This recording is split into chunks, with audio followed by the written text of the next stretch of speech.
बहुत समय पहले, जब देवताओं और असुरों के बीच संघर्ष अपने चरम पर था, तब संसार का संतुलन लगातार बिगड़ रहा था। असुरों में सबसे भयावह दो भाई थे, शुंभ और निशुंभ। दोनों ने कठोर तप करके ब्रह्मा जी से वरदान प्राप्त किया था कि कोई देवता, दानव, असुर या मनुष्य उन्हें मार ना सके और उनकी मृत्यु केवल किसी स्त्री के हाथों से ही संभव हो। वरदान मिलते ही उनका साहस अहंकार में बदल गया। वे स्वर्ग पर चढ़ाई करने लगे। इंद्र और अन्य देवता पराजित होकर अपने अपने लोकों में छिप गए। धरती पर भी उनका अत्याचार फैल गया था। ऋषियों के यज्ञ नष्ट होते, गांव उजड़ जाते, योद्धा हारते और लोग भय से कांपते रहते।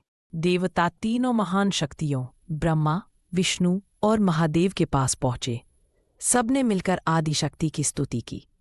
उनकी प्रार्थनाओं से आकाश प्रकाश से भर उठा, दिशाएं थरथराने लगीं।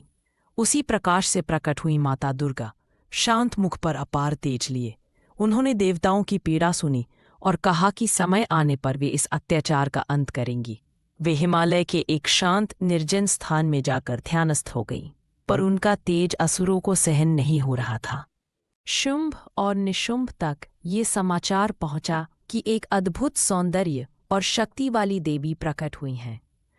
अहंकार में डूबे वे बोले कि यदि संसार में कोई वस्तु सुंदर या श्रेष्ठ है तो वह उनकी होनी ही चाहिए।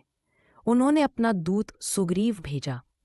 दूत देवी के पास पहुंचा और बोला, मेरे स्वामी शुंभ और निशुंभ संसार के स्वामी हैं। वे आपकी सुंदरता और शक्ति से प्रभावित हैं। उन्होंने आदेश दिया है कि आप उनकी रानी बने। देवी मुस्कुराईं और शांत स्वर में बोली, मैं तभी विवाह करूंगी जब कोई मुझे युद्ध में पराजित कर दे। यह मेरा व्रत है। दूत क्रोधित होकर लौट गया और देवी की चुनौती असुरों को सुना दी। यह सुनकर दोनों भाई क्रोध से भर उठे और बोले कि इस स्त्री को सबक सिखाना होगा। उन्होंने चंड और मुंड नामक क्रूर राक्षसों को भेजा। चंड और मुंड अपनी विशाल सेना लेकर पर्वत की ओर बढ़े। देवी ध्यानमग्न थीं। जैसे ही उनकी ओर हथियार उठाए गए, आकाश से भयंकर गर्जना हुई। ऐसा लगा मानो पर्वत टूट रहे हों। उसी क्षण देवी के मस्तक की भ्रुकुटी से एक प्रचंड ऊर्जा निकली और एक भयंकर स्त्री रूप में बदल गई। यह थी माँ काली, देवी की ज्वलंत शक्ति। उनका रंग घनघोर काला, आंखें अग्नि की तरह जलती हुई, जीभ बाहर निकली। गले में नरमुंडों की माला और हाथों में अनेक अस्त्र। उनका रूप इतना भयावह था कि धरती कांप उठी। वे युद्धभूमि में उतरीं और एक ही झटके में चंड और मुंड की सेना को नष्ट कर दिया। फिर चंड और मुंड दोनों के सिर काटकर वे दुर्गा के चरणों में लेकर आईं। देवी ने प्रसन्न होकर कहा कि आज से तुम चामुंडा नाम से विख्यात होगी। लेकिन युद्ध यहाँ खत्म नहीं हुआ। शुंभ और निशुंभ ने अपना सबसे घातक सेनापति रक्तबीज भेजा। रक्तबीज का वरदान भयानक था। उसके शरीर से गिरने वाली हर एक रक्त की बूंद से एक नया रक्तबीज पैदा हो जाता था। देवताओं ने पहले भी उससे युद्ध किया था, पर उसकी सेना हर बार बढ़ती ही चली जाती थी। जब वो युद्धभूमि में पहुंचा तो आकाश लाल हो उठा। देवी दुर्गा ने सिंह पर चढ़कर युद्ध प्रारंभ किया। वे रक्तबीज को बार बार घायल करती, पर हर बार उसकी रक्त की बूंदों से सैकड़ों, हजारों नए राक्षस तैयार होते जाते। युद्धभूमि पूरी तरह भर गई। देवी चिंतित होने लगी। उन्हें समझ आ गया कि जब तक रक्त की एक भी बूंद धरती पर गिरेगी, रक्तबीज का अंत नहीं होगा। उन्होंने काली माता को पुकारा। काली माता गर्जना करती हुई युद्धभूमि में उतरी। देवी दुर्गा ने रक्तबीज पर वार करना शुरू किया और जैसे ही उसके शरीर से रक्त टपकता, काली उसे अपनी विशाल लाल जीभ से चाटकर पी जाती। कोई रक्त की बूंद धरती पर गिर ही नहीं पाती। रक्तबीज ने पूरी ताकत से लड़ाई की, पर काली माता ने उसे संपूर्ण रूप से निगल लिया। युद्धभूमि शांत हो गई और देवताओं ने गर्व से जय काली माता का नाद किया। लेकिन काली माता का प्रकोप यहीं शांत नहीं हुआ। रक्तबीज का रक्त पीने से उनकी ऊर्जा और उग्र हो गई। वे युद्धभूमि से निकलकर धरती पर दौड़ने लगी। उनकी दहाड़ से पर्वत टूटने लगे, समुद्र उफनकर उठने लगे। धरती कांपती रही। पेड़ उखड़ गए। देवता भयभीत हो गए कि यदि उनका प्रकोप ऐसे ही जारी रहा तो पूरी सृष्टि विनाश के कगार पर पहुंच जाएगी। उन्होंने महादेव से प्रार्थना की कि वे काली माता को शांत करें। महादेव ने स्थिति को समझा और युद्ध भूमि में जाकर चुपचाप लेट गए। काली माता अपने उग्र रूप में दौड़ती हुई उसी दिशा में आई और अपने पैर सीधे शिव पर रख दिया। जैसे ही उन्होंने यह अनुभव किया कि उनके चरणों के नीचे स्वयं उनके प्रिय भगवान शिव है, वे अचानक संयमित हो गईं। उनकी जीभ शर्म और संकोच में बाहर आ गई। उनकी आंखों का प्रकोप एकदम शांत होकर कोमलता में बदल गया। उन्हें याद आया कि विनाश शक्ति का महत्वपूर्ण अंग है, पर उससे अधिक महत्वपूर्ण है संतुलन। उन्होंने शिव को प्रणाम किया और धीरे धीरे उनका उग्र रूप क्षीण होने लगा।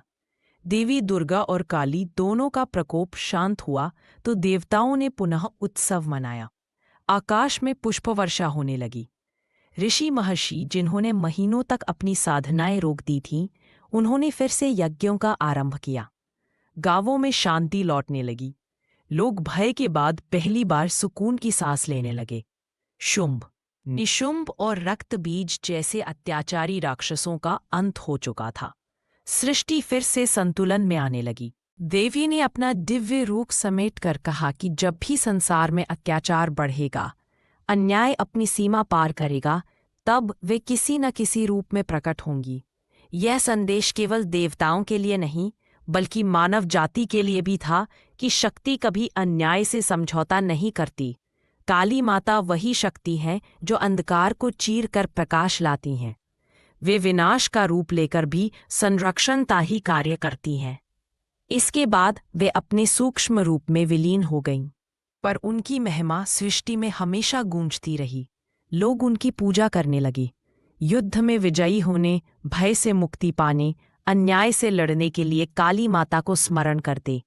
उनके चरणों में शक्ति, संतुलन और निर्भयता का संदेश छिपा है। कहानी की सीख 1। बुराई चाहे कितनी भी शक्तिशाली क्यों ना हो, सत्य और धर्म अंत में हमेशा विजयी होते हैं। शुंभ, निशुंभ और रक्तबीज जैसे शक्तिशाली असुर भी अंत में नष्ट हुए क्योंकि उनका मार्ग अधर्म का था। 2। स्त्री शक्ति असीमित है। जब काली माता प्रकट हुई तो यह सिद्ध हो गया कि समय आने पर स्त्री किसी भी संकट, अत्याचार और अन्याय का सामना कर सकती है। 3। अहंकार विनाश का कारण बनता है।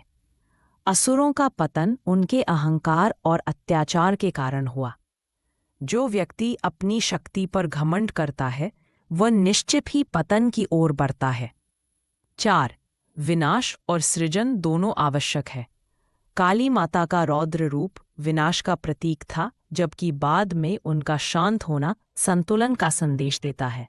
यह बताता है कि जीवन में शक्ति का उपयोग संतुलन के साथ ही करना चाहिए। 5. जब भी अत्याचार बढ़ता है, दिव्य शक्ति स्वतः प्रकट होती है। जिस प्रकार माता दुर्गा और काली ने संसार को बचाया, उसी प्रकार ईश्वर संकट के समय हमेशा सहायता का मार्ग बनाते हैं। बस विश्वास दृढ़ होना चाहिए।